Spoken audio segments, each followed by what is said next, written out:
Assalamualaikum warahmatullahi wabarakatuh. Salam sejahtera untuk kita semua. Tak lupa kita panjatkan puji dan syukur hadiratullah subhanahu wa ta'ala. Baik, perkenalkan, nama saya Iqbal Hadik. Kebetulan ada di kelompok 4 atau kelompok yang terakhir. Kebetulan materi yang saya bawakan adalah teori institusionalisme, yang dimana latar belakang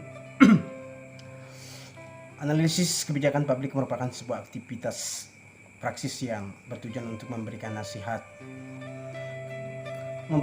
kebijakan secara real kepada para pengambil kebijakan. Oleh karenanya, ia bersifat multidisipliner,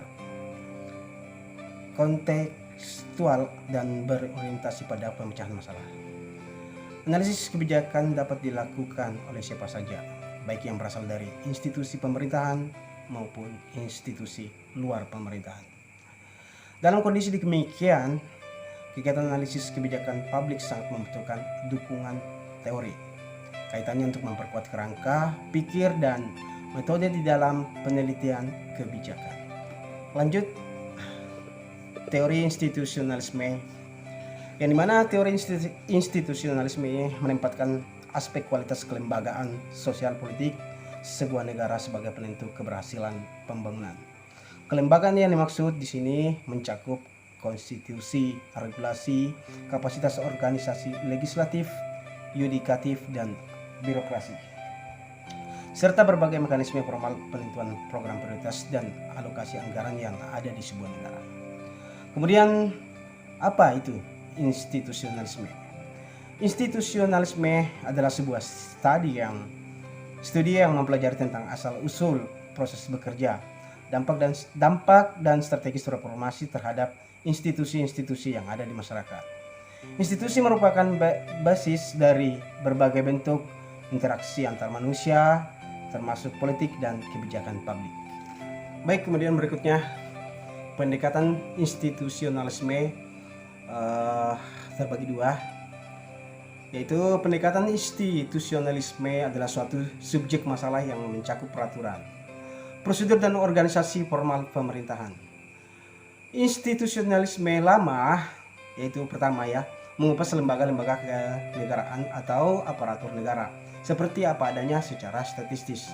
Kedua, institusionalisme yang baru melihat institusi negara sebagai hal yang dapat diperbaiki ke arah tujuan tertentu, yang perlu ada rencana atau desain yang secara praktis menentukan langkah-langkah untuk tercapainya tujuan tertentu. Oke, kemudian berikutnya, rational choice institutionalisme atau biasa disingkat dengan RCI.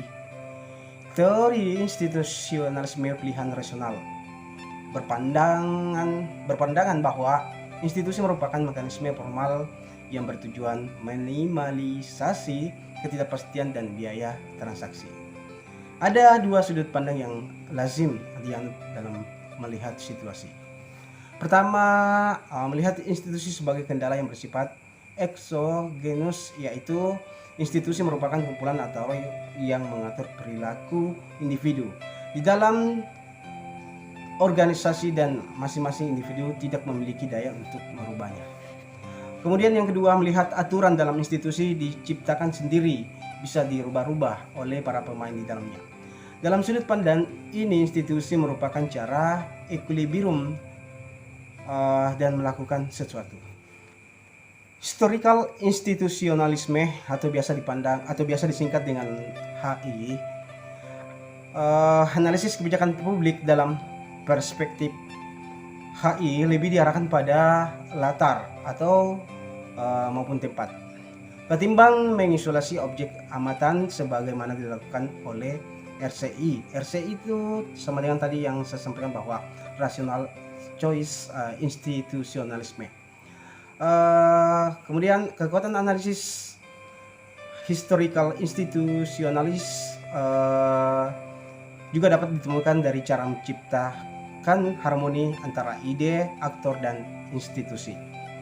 Baik, berikutnya sosiologi institusionalisme atau biasa disebut juga institusional organisasi birokratis. Aktor dalam model biokratis lebih diarahkan pada aktor institusional atau sekelompok institusi. Kepentingan masing-masing aktor tidak lepas dari regulasi yang mengatur masing-masing institusi tersebut. Pada tingkat paling akademis, sosiologi institusionalisme dapat didefinisikan sebagai sebuah teori yang memandang institusi dari perspektif sosiologi. Salah satunya yaitu melihat posisi institusi dengan perubahan sosial dan yang terjadi di masyarakat. Baik, lanjut. Diskursif institusionalis. Diskursif institusionalis mengarahkan perhatian para peneliti dan analisis kebijakan publik pada pentingnya posisi ide dan wacana.